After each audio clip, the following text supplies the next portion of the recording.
Sanibonani la ku-One Shoe Phakama, nibingelele sifundo.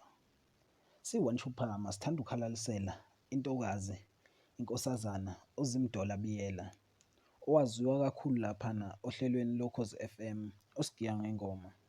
Usengenile-ke embonini yesomatekisi laphana useneteksi yakhe nje etholakalayo lapha erenke. Sithanda nje kumhalalisela nje ukuthi ayisebenze intokazi.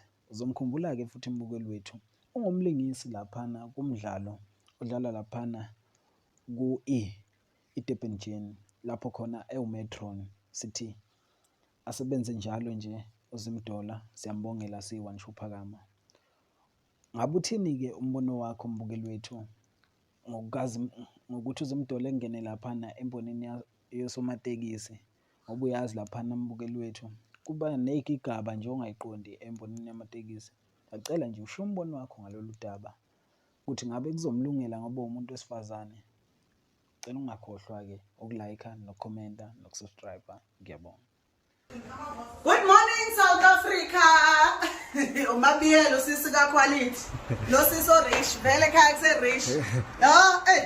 South Africa umuntu ethi uyavuka ekseni uvuka izindlo sezinje. Kuthiwa vuka Biyela. Breakfast is ready bana kubi. But South Africa ukuzala ukuze lula amathambo bana umuntu uvuka sethiwa